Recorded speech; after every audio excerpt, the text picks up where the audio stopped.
বহুল প্রতীক্ষার পরে শাহিদ কাপুর, তৃপ্তি ডিমটির, নানা পাটেকার ও তামান্না ভাটিয়া অভিনীত ও রোমিও মুভিটি চলে এসেছে। তো আমিও চলে আসলাম এটার এক্সপ্লেইন নিয়ে। তোমাদের জন্য এত কষ্ট করে নতুন নতুন সিনেমার গল্প নিয়ে আসি, তাহলে তো একটা লাইক আমি আশা করতেই পারি। কোনো স্পয়লার না দিয়ে আর চ্যানেলটা সাবস্ক্রাইব করে চলো তাহলে গল্পের গভীরে ঢুকে পড়া যাক।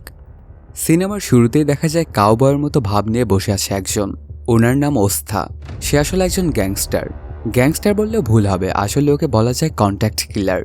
সে অনেক মনোযোগ দিয়ে একটা গান উপভোগ করছিল আর কারো একটার জন্য অপেক্ষা করছিল। ঠিক তখনই সেই জায়গায় চলে আসে ওর একজন লোক আর ওকে ফোনটা ধরিয়ে দেয়।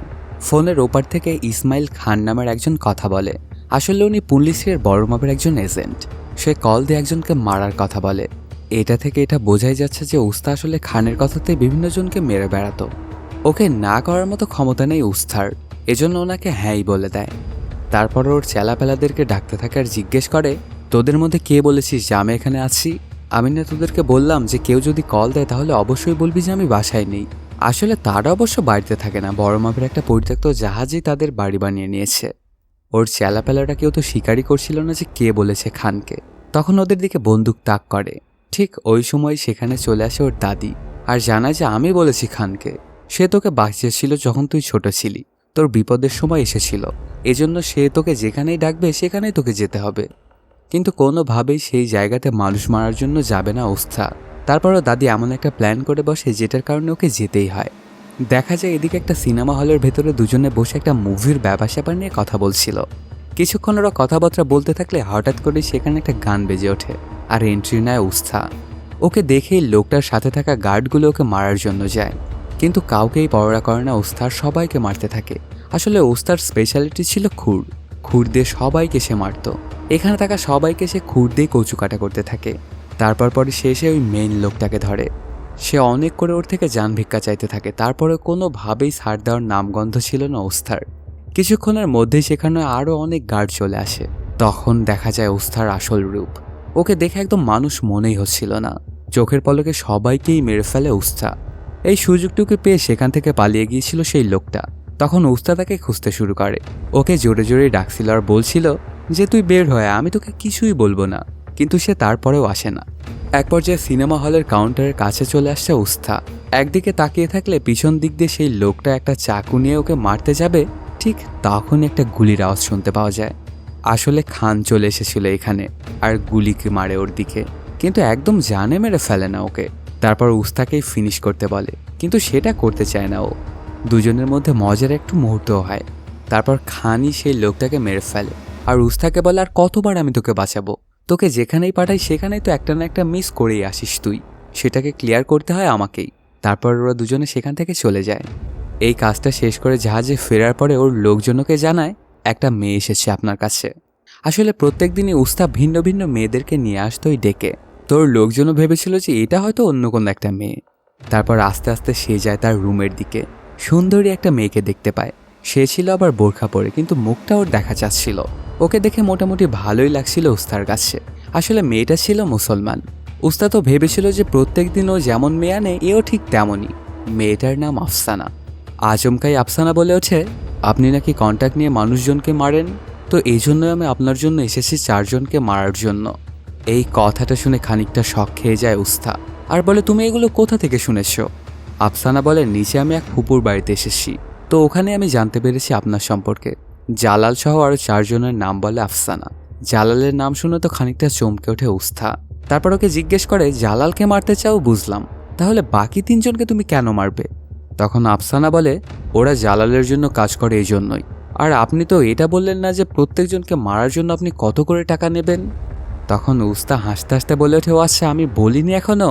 তারপর সে তার চেলাপেলাদেরকে ডাক দেয়। কিছুক্ষণের মধ্যেই সেখানে চলে আসে 2-3 জন লোক। ওদেরকে তো অনেক গালাগালি করতে শুরু করে দেয় উস্তা আর বলে, আমি কি এই মেয়েকে আনতে বলেছিলাম তোদেরকে?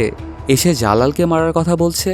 এই কথা যদি কোনোভাবে জালাল টের পায় তাহলে এখানে এসে আমাদের সবাইকে মেরে যাবে। তখন আর তোরা বসে বসে আঙ্গুল চুষিস। এটা বলে ওদের উপর আরও অনেক রাগ দেখায়। এমনকি আফসানাকে সেখান থেকে বেরও করে দেওয়া হয়। পরদিন সকালবেলাতে উস্তা যখন ডেকের ওপরে বসেছিল তখন খেয়াল করে দেখতে পায় আফসানা এখনও যায়নি। ওদের জাহাজের নিচে একটা দোকানের পাশেই বসে আছে। ওদিকে তেমন একটা খেয়াল না দিয়ে সে নিজের কাজ করতে থাকে। সেদিন সন্ধ্যাবেলাতে একটা পার্টিতে চলে আসে উস্থা। আসলে এখানে ডান্স করা মেয়েটার জন্য একটা সফট স্পট আছে ওর। মেয়েটাও হয়তো বা মনে মনে ওকে চায়। এখান থেকে পার্টি শেষ করে বাসায় আসে, তারপর ঘুমিয়ে যায়। পরদিন সকালবেলাতেই উস্তা খেয়াল করে দেখতে পায় এখনও আফসানা সেখান থেকে যায়নি এবং বসেই আছে। তারপর পরই লোকজনদেরকে দিয়ে ডেকে আনায়। আফসানা যেদিক দিয়ে যাচ্ছিল ওখানে বিভিন্ন রকমের লোকজনকে দেখে একদম থতবত খেয়ে যায়, কারণ এক এক মানুষজন ছিল এক এক বেশভূষা নিয়ে। কিছুক্ষণের মধ্যেই এসে পৌঁছে ওর কাছে। এখানে এসে আফসানা ওর সাথে করে আনা অনেকগুলো গহনা দেয়। এগুলোর বিনিময়ে মারতে হবে বলে জানায় ওই 4 জন লোককে। প্রথমে তোর কথাগুলো সিরিয়াসলি শুনছিল উস্থা, বা বলা যায় যে নাটক করছিল সিরিয়াস হওয়ার। কিছুক্ষণ কথাবার্তা শোনার পরে হঠাৎ করেই হেসে ওঠে ওরা সবাই, আর বলে যে এই কাজটা আমরা করতে পারবো না। কিন্তু তারপরে অনেক করে রিকোয়েস্ট করতে থাকে আফসানা। তখন উস্থা বলে, তুমি আমাকে কি দিতে পারবে এই জন্য? আফসানা জানে আপনি যা চাইবেন তাই। এটা শুনে উস্থা বলে ওঠে, তুমি কি আমার সাথে রাত কাটাতে পারবে? মানে আমার সাথে কি তুমি শুতে পারবে? কথাটা শুনে থমকে যায় আফসানা। তারপর কিছুক্ষণ চিন্তা করার পরে বলে, আপনার সাথে রাত কাটাতে আমি পারবো। এই কথাটা যখন সে বলছিল তখন সে কান্নাও করছিল। এই ব্যাপার স্যাপার দেখে তখন সবাইকে সেখান থেকে বের করে দেয় উস্থা, আর আফসানাকে বলে, তুমি এখান থেকে ভালোই ভালো চলে যাও, নাহলে কে কবে তোমাকে কোথায় বিক্রি করে দিবে তুমি বুঝতেও পারবে না। তখন আফসানা বুঝতে পারে যে ওর কাজ এখানে হবে না। এই জন্য টেবিলের ওপরে থাকা একটা বন্দুক দেখিয়ে বলে, আপনি কি ওটা বিক্রি করবেন? তখন উস্তা জানায়, ওটা দিয়ে তুমি আবার কি করবে? তুমি তো ওটা চালাতেও পারো না। আফসানা জানায়, সমস্যা নেই, আমি শিখে নেব, আর প্রয়োজন হলে আপনি আমাকে শিখিয়ে দেবেন। কিন্তু হাসতে হাসতে উস্তা জানায়, আমি কেন তোমাকে শেখাবো ফ্রিতে? তখন আফসানার আর বুঝতে বাকি থাকে না যে এখানে ওর ডাল গলবে না, এই জন্য সেখান থেকে চলে যায়। সেখান থেকে যখন আফসানা বাড়িতে ফিরে তখন দেখা যায় ওখানে ওর ওড়না দিয়ে নিজে নিজে মরার একটা জিনিস বানানো। কাহিনীটা ফ্ল্যাশব্যাকে চলে যায়। স্কুল জীবন থেকে আফসানা একটা ছেলেকে ভালোবাসতো। ছেলেটাও আফসানাকে খুবই ভালোবাসতো। ওদের দুজনের প্রেম আস্তে আস্তে আগাতে থাকে। আসলে আফসানার বাবা ছিল অনেক বড় মাপের একজন ক্লাসিক্যাল সিঙ্গার। তিনি অনেক মানুষকে গানও শেখাতো। আফসানার প্রেমিকও সেখানে আসতো গান শেখানোর জন্য, কিন্তু ওর তো মূল উদ্দেশ্য ছিল আফসানার সাথে দেখা করা। এমনই একদিন ওরা সবাই মিলে যখন একটা জায়গায় বসে গান উপভোগ করছিল, তখন আফসানার মা খেয়াল করে দেখতে পায় ছেলেটার গালে লিপস্টিকের দাগ, যেটা আবার আফসানা আজকে তার ঠোঁটে পড়েছিল। তখন ওদের প্রেমের ব্যাপারটা জানাজানি হয়ে যায়। এতে দুজনের বাড়ি থেকেই দুজনকে খুবই ঝামেলায় পড়তে হয়। তারপর আফসানার বাবা ডেকে পাঠায় ওই ছেলেটাকে আর জিজ্ঞেস করে, তুমি কি করো? সে জানে আমি ছোটোমোটো একটা চাকরি করি, মাইনে পাই 1500 টাকার মতো।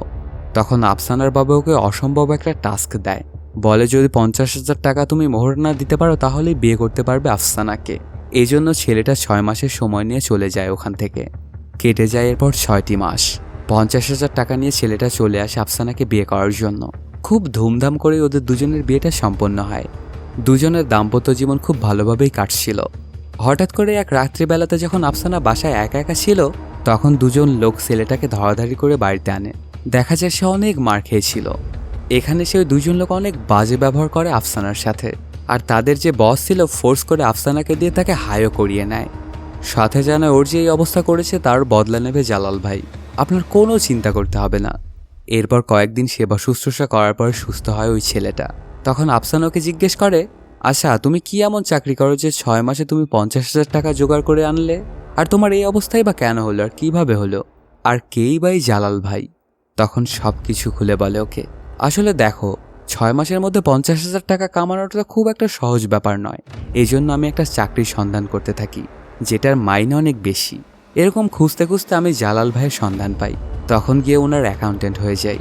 আসলে তিনি হচ্ছেন বড় মাপের একজন গ্যাংস্টার, তবে আমি শুধু ওনার অ্যাকাউন্টেন্ট, আমি কোনো খারাপ কাজ করি না। তারপরও আফসানা ওকে বলে, তুমি চাকরিটা ছেড়ে দাও। কিন্তু ছেলেটা জানায় কিভাবে, এটা কখনো সম্ভব নাকি? একবার যে জালাল ভাইয়ের গ্যাংয়ে ঢুকে যায় তার বের হওয়ার কোনো উপায় থাকে না, একমাত্র উপায় থাকে সেটা হচ্ছে মৃত্যু। তারপরে অনেক করে ফোর্স করে আফসানা রাজিও করে ফেলে ওকে। পরদিন রাত্রেবেলাতেই আফসানা ফোনে একটা কল আসে। ওপার থেকে সে জানতে পারে খুব একটা খারাপ কিছু ঘটেছে ওর স্বামীর সাথে। এটাতে দৌড়াতে দৌড়াতে চলে যায় হাসপাতালে। গিয়ে দেখতে পায় মারা গেছে ওর স্বামী। মর্গে গিয়ে ওর লাশটা খুঁজে বের করে। খবরে আসে যে ভুয়া একটা এনকাউন্টারে মারা গেছে সে। কিন্তু আফসানার তো আর বুঝতে বাকি ছিল না যে জালালের কাজটা ছাড়ার কথা বলাতে ওর মৃত্যু হয়েছে। এই জন্য কেস ঠুকে দেয় ওদের নামে। কিন্তু আসলে পাওয়ারফুল ব্যক্তিদের তো কিছুই করা পসিবল হয় না, এই জন্য কেসটা হেরে যায় আফসানারা। আর ঠিক এই কারণেই উস্তার কাছে এসেছিল ওদেরকে মারার কন্ট্যাক্ট দেওয়ার জন্য। কারণ সে শুনেছিল যে জালালের যদি কেউ কিছু করতে পারে সেটা হলো উস্থা। পরদিন সন্ধ্যাবেলাতে গাড়ি করে উস্থা এবং তার এক বন্ধু চলে আসে একটা বাজারে। দেখতে পায় সেখানে একটা রেস্টুরেন্টে কাজ করছিল আফসানা। তখন ওর সাথে গিয়ে কথা বলে উস্থা আর জানায় এগুলো বাদ দিয়ে তুমি তোমার বাড়িতে চলে গেলেও তো পারো। ওদের অনেকক্ষণই কথাবার্তা হয়। আসলে এখানে একটা অর্ডার দিতে এসেছিল উস্থা এবং তার বন্ধু।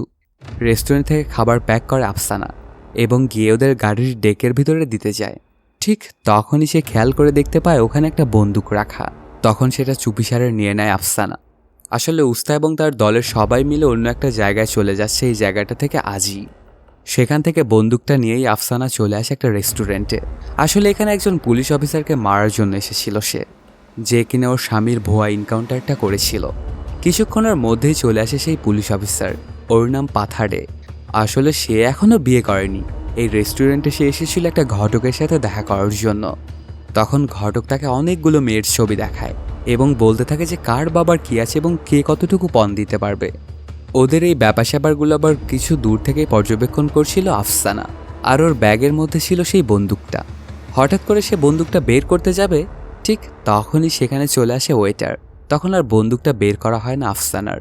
পাথারে এতগুলো মেয়ের ছবি দেখার পরেও বলে, আমার লাগবে সুন্দরী একটা মেয়ে, আপনি ওইভাবে খুঁজুন। টাকা পয়সার তো অভাব নেই আমার, কিন্তু বউটা হতে হবে একদম এক নাম্বার। কথাবার্তা শেষ করে সেখান থেকে চলে যেতে থাকে পাথারে। তখন আফসানা ওদের পিছে পিছেই যায়। ঠিক তখনই ওর সাথে লেগে একটা ওয়েটারের হাত থেকে চায়ের কাপ পরেই ভেঙে যায়। তখন ওয়েটার ওর থেকে টাকা চায়। ওকে যখন টাকাটা বের করে দিতে যায় তখনই আবার গাড়িতে করে চলে যায় পাথারে। আফসানার আর ওকে মারা হয় না। আবার রেস্টুরেন্টের ভেতরে আসতে গেলে খেয়াল করে দেখতে পায় সেখানে ওই উকিলটা রয়েছে, যে আসলে আফসানার স্বামীর বিরুদ্ধে কেসটা লড়েছিল। সে সরাসরি গিয়ে ঢুকে বাথরুমের মধ্যে। তখন আফসানাও যায় ওর পেছন পেছন, বন্দুকটা তাক করে ওর দিকে, কিন্তু কিছুতেই গুলি করতে পারছিল না আফসানা। অনেকক্ষণ এমনভাবে দাঁড়িয়ে থাকার পরে হঠাৎ করেই সেই লোকটা আয়নার সামনে তাকায় আর পিছনেই দেখতে পায় আফসানাকে। তখন এটা ওটা বলে ওকে গুলিটা আর করতে দেয় না, আর কিছুক্ষণের মধ্যেই চলে আসে এবং মারতে শুরু করে দেয় আফসানাকে। এক পর্যায়ে লোকটা বন্দুকটাও হাতে নেয় এবং আফসানার পিঠে একটা গুলি করে। আফসানা গিয়ে পড়ে রেস্টুরেন্টের ভেতরে। সেখানে থাকা সকল মানুষজনই পলায়ন করে ভয়ে।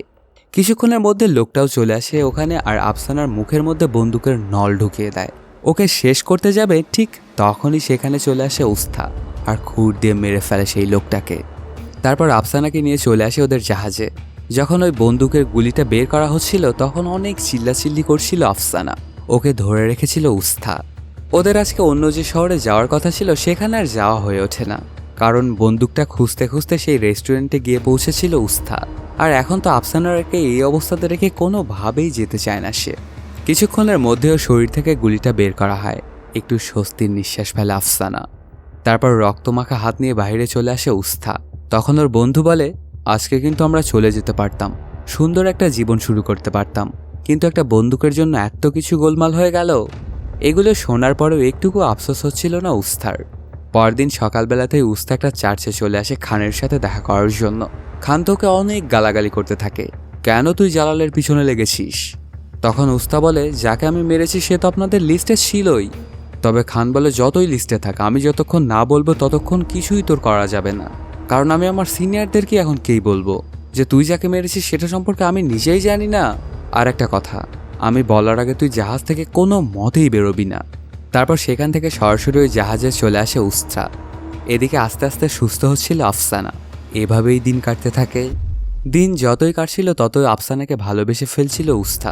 আফসানার ক্ষেত্রেও প্রায় একই রকমই ঘটছিল। এখানে আফসানা আছে অনেক দিন হয়ে গেল। ওর টিম মেম্বাররা এখন আফসানাকে ওদের নিজের মানুষই ভাবছে। এভাবে চলতে চলতে হঠাৎ করে এক রাত্রিবেলাতে আফসানা রান্না করছিল কিচেনে। তখনই সেখান দিয়ে দুজন বিদেশি মেয়েকে দেখতে পায় সে। প্রথমে তো সে ভয় পেয়ে যায় ওদের দেখে। তারপর পরই সেখানে চলে আসে উস্ত্রা। আসলে দুজন মেয়েকে সেই এনেছিল। রাত্রেবেলাতে ওদের দুজনের সাথে চরম পর্যায়ে চলে যায় উস্ত্রা। এই শব্দটা আবার আফসানার রুম পর্যন্ত আসতেছিল। এই জন্য কোনোভাবেই ঘুমাতে পারছিল না সে। হাত দিয়ে কানটা ঢাকার পরেও শব্দটা যেন ওর কানের ভেতরেই পৌঁছে যাচ্ছিল। দেখা যায় সব কাজকাম শেষ করে ঘুমিয়ে আছে দুইটা মেয়ের পাশে এসে। হঠাৎ করে তার ঘুমটা ভেঙে যায় সুন্দর একটা গানের আওয়াজ শুনে। খেয়াল করে দেখতে পায় আসলে গানটা গাইছিল আফসানা। আস্তে আস্তে এগিয়ে যায় ওর দিকে। উস্তাকে দেখে তো গানটা বন্ধ করে দেয় আফসানা। তখন উস্তাকে জিজ্ঞেস করে, তুমি এত সুন্দর গান কোথা থেকে শিখলে? আর তোমার গলা তো বেশ ভালো। আফসানা তখন জানে আমার বাবা হলো একজন বড় মাপের ক্লাসিক্যাল সিঙ্গার। ওনার কাছে আমার গানে হাতে খড়ি, আর আমি ওনার অনেক ভালো স্টুডেন্ট ছিলাম। উস্তাদ তখন আরও অনেক প্রশংসা করতে থাকে ওর। তারপর আবারও গান গাইতে বলে আফসানাকে, সেও ঠিক তেমনটাই করে।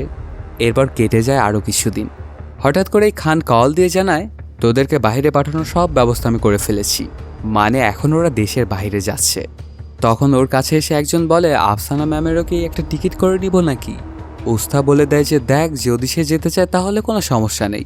সেদিন বিকেলবেলাতে উস্তা বন্দুক প্র্যাকটিস করছিল। হঠাৎ করেই সেখানে চলে আসে আস্তানা। তখন সে আফসানাকে জিজ্ঞেস করে, কি করবে তুমি এখন? আফসানা বলে, আমার বোঝা হয়ে গেছে, আমার দ্বারা প্রতিশোধ নেওয়া হবে না, এই জন্য আমি আমার গ্রামের বাড়িতেই ফিরে যেতে চাই। তখন উস্তা বলে, আমি কিভাবে আজকের আমি হয়ে উঠেছি তুমি কি জানো? বড় মাপের একটা গ্যাংস্টার আমার বাবাকে মেরে ফেলেছিল, তাও আবার আমার চোখের সামনেই। ওই সময়টা আমি একটা সেলুনে কাজ করতাম। সেই সেলুনেই আবার একদিন চলে আসে ওই গ্যাংস্টারটা তার দাড়ি কামানোর জন্য। আমার হাতে থাকা খুঁটা দিয়ে ওর গলাটাই নামিয়ে দিয়েছিলাম। তখন থেকে আমার নাম পড়ে গিয়েছিল উস্তা। তুমিও প্রতিশোধটা নিতে পারতে যদি তোমার চোখের সামনে তোমার স্বামীকে মারা হতো। তুমি কি মনে করছো শুধু মাথায় গুলি করে তোমার স্বামীকে মারা হয়েছে? কখনোই না, ওকেও অনেক কষ্ট দিয়েই মারা হয়েছে, এটা আমি হলফ করে বলতে পারি। কাহিনীটা ফ্ল্যাশব্যাকে চলে যায়। দেখা যায় আফসানার স্বামী এসেছিল জালালের কিছু চেলাপেলার কাছে ওর চাকরিটা ছাড়ার কথা বলতে। তারপর সেখান থেকে কল দিয়ে জালালকে সবকিছু খুলে বলে যে তার বউ তাকে এই কাজটা করতে দিবে না। তখন জালাল বলে, আচ্ছা ঠিক আছে, গুড বাই। সেখান থেকে লোকটা যখন চলে যাবে ঠিক তখনই ওকে থামায় আর চা খেতে বলে ওরা। সে যখন চা খাচ্ছিল তখন খেয়াল করে দেখতে পায় ওর আশেপাশে অনেকজনই বন্দুক নিয়ে পজিশন নিচ্ছিল। তখন ওর আর বুঝতে বাকি থাকে না যে আজকে ওকে জানে মেরে ফেলবে, এটারই প্ল্যান করেছে। এই জন্য সে সুযোগ বুঝেই দৌড় লাগায়। তখন ওরা সবাই মিলে তাড়া করতে থাকে ওকে। অনেকক্ষণ তাড়া করার পরে পায়ে একটা গুলি করে। তারপরে এসে আবার ওকে অনেক মারধর করে, শেষমেশ একদম জানেই মেরে ফেলে। এই কথাগুলো চিন্তা করে আফসানা বলে, আমি বুঝতে পেরেছি, আমি প্রতিশোধ নিয়েই তারপরেই ক্ষান্ত হব। তখন ওকে বন্দুক চালানো শেখাতে থাকে উস্তা। এরকম করে কেটে যায় কিছুদিন। এখন আফসানা মোটামুটি বন্দুক চালাতে পারে। কিছুদিন এভাবে কাটার পরে চলে আসে সেই মাহেন্দ্রক্ষণ। আজকে ওরা দেশ থেকে বাইরে যাবে, তবে আফসানার টিকিটটা কাটতে পারেনি কারণ ওর পাসপোর্ট নেই। এজন্য উস্তার তার দলবলের সবাইকে বলে, তোদের টিকিট মোতাবেক তোরা চলে যা, আমি আর আফসানা বাই রোডে আসতেছি। তারপর বেরিয়ে পড়ে ব্যাগপত্র গুছিয়ে ওরা দুজন চলে আসে সুন্দর একটা পাহাড়ের কাছে। সেখানে বসে দুজনে চা বানাচ্ছিল আর অনেক গল্পগুজব করছিল। কিছুক্ষণ এভাবে চলার পরে হঠাৎ করে উস্তা খেয়াল করে দেখতে পায় হয়তোবা পাহাড়ের নিচ থেকে কেউ একজন আসতেছে ওদেরকে মারার জন্য। সেদিকে বন্দুক তাক করার সাথে সাথেই বুঝতে পারে এরা তো আসলে ওদের গ্যাংয়েরই লোকজন। তখন ওরা জানায়, ভাই, যেরকম রাজার জানটা টিয়া পাখির মধ্যে আটকা ছিল ওই রকম আমাদের সবার জানো তোমার মধ্যে আটকা, আর তোমার জান তো ভাবির মধ্যে। আমাদের যা হয় তোমার সাথে থেকেই হোক। তারপর ওরা সবাই মিলে একসাথে যেতে শুরু করে। হাঁটতে হাঁটতে ওরা চলে আসে একটা গুহার মধ্যে। কয়েকজন কাঠুরিয়া তখন ওই দিক দিয়ে কাঠ কেটে নিয়ে আসতেছিল। এদেরকে দেখে তো ভয়ে ওরা সবাই সেখান থেকে কাঠমাঠ রেখেই পালিয়ে যায়। কিছুক্ষণের মধ্যেই সেই জায়গাতে গাড়ি নিয়ে চলে আসে কয়েকজন সন্ত্রাসী এবং স্মোক মারে। এই স্মোকের সঙ্গে আবার হয়তো কিছু একটা মেশানো ছিল, এজন্য সেখান থেকে উল্টো দিকে সবাই পালাতে থাকে। কিছুক্ষণের মধ্যেই অন্য পাশ থেকে আবারও কয়েকটা গাড়ি আসে এবং সেখান থেকে ওরা স্মোক মারে। এতে খুবই বাজে অবস্থা হতে যাচ্ছিল ওদের। এক পর্যায়ে দুই দিক থেকে লোকজন এসে ওদের উপরে গুলিবর্ষণ শুরু করে। এরাও গুলি চালায়, তবে দু দলেরই দু একজন করে লোক মারা যায়। আসলে সন্ত্রাসীরা সবাই ছিল মাস্ক পরে, এজন্য ধোয়া তাদের তেমন একটা সমস্যা করছিল না। কিন্তু ওস্তা এবং তার দলবলের কাছে তো মাস্ক ছিল না, এই জন্য ওরা একটু ঝামেলায় পড়ে যায় আর ধরাও খায় ওদের হাতে। অন্যদিকে প্রথমবারের মতো জালালকে দেখানো হয়। এতক্ষণ তো শুধু ওর নামটাই শোনা গিয়েছিল। সে একটা স্টেডিয়ামের সামনে বসা। আসলে এটার ভেতরে খ্যাপা সারের সাথে মানুষ লড়ছিল। সেগুলো উপভোগ করতে থাকলে হঠাৎ করেই তার কাছে কল দেয় একজন। ফোনটা ধরার সাথে সাথেই ফোনের ওপার থেকে জানানো হয়, বস, আমরা তো ওস্তাকে ধরে ফেলেছি। তখন ওর সাথে কথা বলতে চায় জালাল। তারপর ফোনটা ওর কাছে ধরিয়ে দেওয়া হয়। জালাল বলে, তুই আমার ভাইকে মেরে ফেলেছিস। আমার বাচ্চা পেটের মধ্যে মারা গেছে তোর কারণে। তোকে আমি মারবো, কিন্তু আস্তে আস্তে। আরও অনেক কথাই বলে। তারপর ওই চেলাপেলাদেরকে বলে দেয় ওকে অনেক কষ্ট দিয়ে মারবি কিন্তু, আর নিজে চলে যায় একটা খ্যাপাসারের সাথে ফাইট করার জন্য, যার সাথে নাকি কেউই পেরে উঠছে না। মাঠের মধ্যে গিয়েই সে একটা লাল কাপড় নেয় এবং সাথে একটা তলোয়ার নেয়। প্রথমে সেই লাল কাপড়টা দিয়ে ওই ষাঁড়টাকে আরও বেশি খেপায়। কোনোভাবেই সেই ষাঁড়টা একটাও আঘাত করতে পারছিল না জালালকে। এভাবে অনেকক্ষণ কেটে যাওয়ার পরে এবার তরবারিটা বের করে নেয় জালাল। ষাঁড়টা আসার সাথে সাথে এবার তার ঘাড়ের ভেতর দিয়ে ঢুকিয়ে দেয়, মারা যায় সেই ষাঁড়টা। অন্যদিকে দেখা যায় উস্তাকে মারতে যাবে, ঠিক তখনই পাশে থেকেই একটা অটোমেটিক বন্দুক হাতে চলে আসে আফসানা আর ওদের উপরে গুলি বর্ষণ করতে থাকে। এতে অনেকজনই মারা যায়, তারপর ওরাও গুলি করতে থাকে।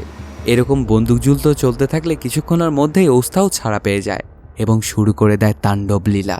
চোখের পলকেই সেখানে থাকা সবাইকেই মেরে ফেলে। সেখানে যে মেইন লোকটা ছিল সে পালাতে চায়, তখন ওকে পিছা করতে থাকে আফসানা। অনেকক্ষণ পিছা করার পর একটা জায়গায় গিয়ে বন্দুক তাক করে ওর দিকে আর এক গুলি করেই মেরে ফেলে সেই লোকটাকে। এখন আর মানুষ মারতে একটু হাত কাঁপছে না আফসানার। এখানে ওরাই জিতে গেল। এই খবরটা আবার জালাল পর্যন্ত যেতে খুব একটা সময় লাগে না। সেদিন সন্ধ্যাবেলাতেই ওস্তাদ দলের যে কজন মারা গিয়েছিল তাদের শেষ কার্য সম্পন্ন করা হয়। এখানে সবাই অনেক দুঃখী। তারপর রাত্রেবেলাতে আফসানা ওকে জিজ্ঞেস করে, আচ্ছা তোমরা তো প্লেনে করেই যেতে তাই না? এই জঙ্গলের রাস্তা ধরে তো আমার জন্যই এসেছো, আর আমার জন্য তোমাদের এতগুলো মানুষ মারা গেল। এত কিছু শোনার পরও কিছুই বলে না ওস্তা। এতে ওর আর বুঝতে বাকি থাকে না যে কি ঘটেছে। সে মনে মনে ভাবতে থাকে যে তার জন্যই এতগুলো মানুষ মারা গেল। পরদিন সকালবেলাতে উস্তা যখন ঘুম থেকে ওঠে তখন দেখতে পায় আফসানা কোথাও নেই। তারপর ওর লোকজনকে গিয়ে জিজ্ঞেস করে, তখন জানতে পারে সকালবেলা ওরা উঠে নাকি দেখে যে আফসানা নেই, কোথাও একটা চলে গেছে রাতের বেলাতেই। এই ব্যাপারটাতে অনেকটাই ভেঙে পড়ে উস্তা। কি করবে সে কিছুই বুঝে উঠতে পারছিল না। আসলে সে আফসানাকে অনেক বেশি ভালোবেসে ফেলেছিল। ওকে ছাড়া যেন পুরো দুনিয়াই অন্ধকার। এই জন্য আর বিদেশে যাওয়া হয় না ওদের, আর আবারও ফিরে আসে সেই জাহাজটাতেই।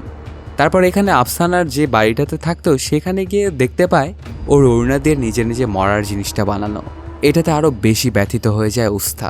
এখানে সেখানে অনেক জায়গায় ওকে খোঁজাখুঁজি করে কিন্তু কোথাও খুঁজে পায় না। এমনকি খানের সাথে দেখা করে ওর কাছে সব ডিটেলসও দেয় আর আফসানার ব্যাপারে খোঁজখবর লাগাতে বলে ওকে। এদিকে দেখা যায় জালালকে কল দেয় ওই দুইজন লোক। তখন জালাল ওদেরকে বলে, খুব অল্প দিনের মধ্যেই আমার বড় রকমের একটা কনসাইনমেন্ট লাগবে। তোদের হাতে সময় আছে মাত্র 3 সপ্তাহ। এর মধ্যে তোরা কিভাবে ম্যানেজ করবি এটা আমি জানি না, কিন্তু ম্যানেজ হতে হবে। কিন্তু ওরা আর একটু বেশি সময় চাইলেও কোনোভাবেই ওদেরকে বেশি সময় দিবে না জালাল।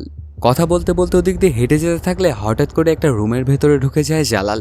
দেখা যায় একজন পেইন্টিং করছিল। আসলে এটা হচ্ছে জালালের বউ, ওর নাম রাবেয়া। আসলে যেদিন থেকে ওদের সন্তানটা মারা গিয়েছিল সেদিন থেকেই রাবেয়ার তেমন একটা কথাবার্তা বলে না। জীবিত আছে, তবে ওকে দেখে মনে হয় যেন মারা গেছে। ওর সাথে খানিকক্ষণ কথা বলে জালাল। এভাবেই সময় কাটতে থাকে। ওস্তার অবস্থা আস্তে আস্তে আরও অনেক বেশি খারাপের দিকে যাচ্ছিল। হঠাৎ করে ওর জাহাজে একটা মেয়ে চলে আসে। তখন ওর বন্ধু গিয়ে ওকে জানায়, 5,000 টাকা দিয়ে ওকে নিয়ে এসেছি, এখন তুই একটু মজমাস্তি কর। কিন্তু এগুলোর কিছুই ভালো লাগছিল না ওর, আর ওখান থেকে মেয়েটাকে চলে যেতে বলে আর জিজ্ঞেস করে কে এনেছে ওকে। তখন সে জানায় আসলে দাদি ওই মেয়েটাকে এনেছে। তারপরে ওস্তাকে চলে যেতে বলে এবং টাকাটাও নিয়ে যেতে বলে। কিন্তু মেয়েটা জানায় যে না, আমি টাকা নেব না, আর যদি আমি টাকা নিই তাহলে আমি যে কাজের জন্য এসেছি সেই কাজটা আমি করেই যাব। তখন ঘরের মধ্যে ওকে মনোরঞ্জন করতে থাকে মেয়েটা। কিছুক্ষণ এভাবে চলার পরে হঠাৎ করে জোরে জোরে কান্না করতে শুরু করে দেয় ওস্তা। এইটা দেখে তো মেয়েটা ভয় পেয়ে যায় এবং সেখান থেকে পলায়ন করে। ওর এই কান্না দেখে তো আবার ওর গ্যাংয়ের সব লোকজনও কান্না করতে শুরু করে। এক পর্যায়ে অনেক রাগান্বিত হয়ে যায় ওস্তা আর চলে আসে জালালের সাথে একটু আগে কথা বলা সেই 2টা লোকের হাইড আউটে। সাথে এনেছিল একটা শর্টগান। এখানে এসেই পাখির মতো মারতে থাকে মানুষদের। এতগুলো মানুষও যেন ওস্তার কাছে কিছুই না। তারা সবাই মিলে ওস্তার কিছুই করতে পারছিল না। এই জায়গাটাতে আসলে ওই জিনিসপত্রগুলো বানাচ্ছিল যেগুলোর জন্য জালাল বলেছিল। অনেকক্ষণ ধরেই তাণ্ডবলীলা চালায় এখানে ওস্তা। এখানে থাকা প্রায় সকলকেই মেরে ফেলে, কিন্তু মেন 2জন পালিয়ে যায় আর গিয়েই জালালকে কল লাগায়, সাথে সব কিছু ওকে খুলে বলে। তখন ওরা বলে যে বস, আমাদের মনে হয় খানকেই মেরে ফেলতে হবে, কারণ এই সবগুলোর কলকাঠি নাড়ছে খানই। তখন জালাল জানায় খানকে মেরে কিছুই হবে না, সে চলে গেলে অন্য আরেকটা খান চলে আসবে ওই যে জায়গায়। গাছের ডালপালা সেটে কোনো লাভ নেই, কাটতে হবে গাছের মূল, মানে মারতে হবে উস্তাকে। তোদেরকে আমি 10 দিনের সময় দিলাম, এর মধ্যে তোরা উস্তাকে মেরে ফেলবি, না হলে তোদের দুজনের মধ্যে যে কোনো একজনকে আমি মেরে ফেলবো। এই কথাটা শুনে ওদের বিচি যেন একদম কাঁধে উঠে যায়। এদিকে ওখানে তাণ্ডবলীলা চালিয়ে খানের সাথে দেখা করতে চলে আসে উস্তা। তখন খান তোর সাথে কথা বলতে না বলে মারধর করতে শুরু করে, আর সাথে বলতে থাকে জালালের পেছনে আগুন দেওয়ার আগে তুই একবার আমার সাথে কথা বলবি না? এখন সে কি করবে তুই জানিস? তোকে যে আমি কি করবো আমি নিজেও বুঝে উঠতে পারছি না। আর বারবারই তুই আমার অনুমতি ছাড়াই মানুষদেরকে মারছিস, আমার সিনিয়রদেরকে, তাহলে আমি কি জবাব দিব? যদিও ওদেরকে মেরে তুই খারাপ কিছু করিসনি, কিন্তু এটা সম্পর্কে তো আমি নিজেই জানি না। এর জন্য এরপরে যাই করবি তুই আমার থেকে জেনে তারপরে করবি। এমন ঘটনার জন্য এরপরে আর না ঘটে। তখন উস্তা অনেক গালাগালি শুনে সেখান থেকে চলে যেতে থাকে। ঠিক তখনই সে খেয়াল করে দেখতে পায় একটা বিরিয়ানির প্যাকেট। আসলে এই দোকানটা ছিল আফসানার ওই ফুপুর, যার কাছে এসেছিল ও। এই দোকানের প্যাকেটটা দেখে খানিকটা খটকা মনে হয় উস্তার। তার পরপরই সে চলে আসে ওই দোকানের সামনে। অনেকক্ষণ অপেক্ষা করার পরে দেখতে পায় সেই মহিলাটা একটা গাড়িতে গিয়ে উঠল। তখন ওই গাড়িটাকে পিছা করতে থাকে এরা দুজন। অনেকক্ষণ পিছা করার পর একটা মেলার মধ্যে সে পৌঁছায়। এখানে গানপাতি বাপ্পার মেলা হচ্ছিল। সেখান থেকে নেমে মহিলাটা কারো একটার জন্য অপেক্ষা করতে থাকে। খানিকটা দূরেই দাঁড়িয়ে থেকে এগুলো পর্যবেক্ষণ করছিল ওরা দুজন। মহিলাটা কিছুক্ষণ অপেক্ষা করার পরেই সেখানে চলে আসে একটা পুলিশের গাড়ি। তারপর সেই গাড়ি থেকে নামে পাথারা, আর ওর সাথেই ছিল আফসানা। ওকে দেখে বোঝা যাচ্ছিল যে আফসানা হলো পাথারার বউ। এই ব্যাপারটা দেখে তো ওস্তার মাথার নষ্ট হয়ে যায়। কি করবে সে কিছুই বুঝে উঠতে পারছিল না। আফসানা এমনটা কেন করলো ওর সাথে? তারপর হাসতে হাসতে ওরা তিনজনে আগাতে থাকে মেলার ভিতরে। আসলে ওরা এখানে এসেছিল জালালের একটা সহকারীর সাথে দেখা করার জন্য, যে এই দেশে আসলে জালালের ব্যবসা বাণিজ্য সামলায়।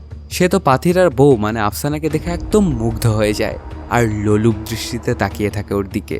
তারপর পাথিরা পরিচয় করিয়ে দেয় ওদের দুজনকে। কিছুক্ষণের মধ্যেই মেলার কার্যক্রম শুরু হয়। সবাই রং দিয়ে মাখামাখি করে নাচানাচি করতে শুরু করে। তার পরপরে আন্টির থেকে একটা আংটি নেয় সে এবং যায় জালালের ওই কাছের লোকটার কাছে। কিছুক্ষণ নাচানাচি করার পরে হঠাৎ করেই ওই আংটিটা ঢুকিয়ে দেয় সেই লোকটার ঘাড়ের মধ্যে। আসলে এটার মাথাটা ছিল চোখার, সেটাতে লাগানো ছিল হাই লেভেলের বিষ। তখন সেই লোকটা মাটিতে লুটিয়ে পড়ে। আসলে নিজের স্বামী মারা যাওয়াতে এর প্রতিশোধ নেওয়ার জন্য এই পুলিশকে বিয়ে করেছিল আফসানা, অন্য একটা মেয়ের আইডেন্টিটি নিয়ে। জালালের এই দেশীয় ডান হাতটা যখন মাটিতে লুটিয়ে পড়ে তখন আবার সেটা দেখতে পায় অন্য একজন লোক। সেটা আরেকজনকে বলতে যাবে, ঠিক তখনই ওর গলায় চলে খুর, মানে ওস্তা এখানে চলে এসেছে। তখন সে অনেক রাগান্বিত চোখে তাকায় আফসানার দিকে। সাথে ওকে দেখে বোঝা যাচ্ছিল সে অনেক কষ্ট পেয়ে গেছে ব্যাপারটা দেখে। আফসানা ওর চোখের দিকে তাকিয়ে ও অনেকটাই কষ্ট পেয়ে যায়।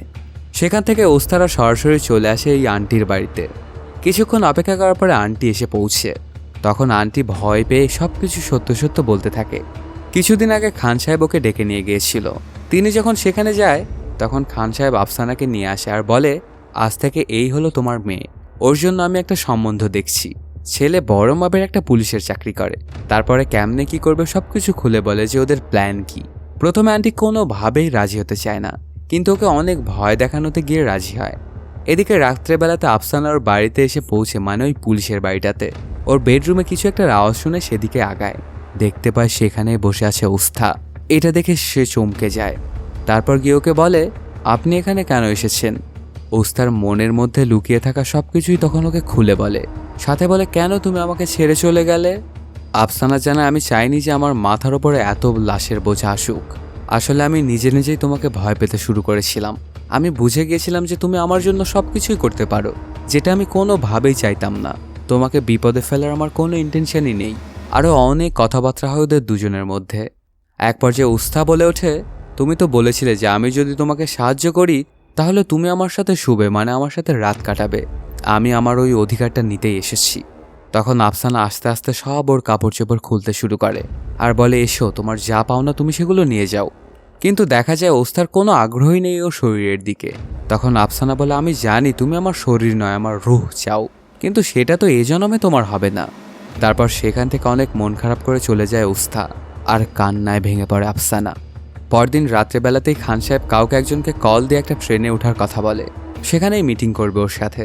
তারপর নিজেও গিয়ে চড়ে সেই ট্রেনটার মধ্যে। কিছুক্ষণের মধ্যেই খান সাহেবের গাড়ির ড্রাইভারটা কল দেয় পাথিরাকে আর সব কিছু ওকে জানায়। তার পরপরই দেখা যায় এই খবরটা আবার আস্থার একটা বন্ধু পেয়ে যায় এবং সাথে সাথেই কল দিয়ে ওকে জানায়।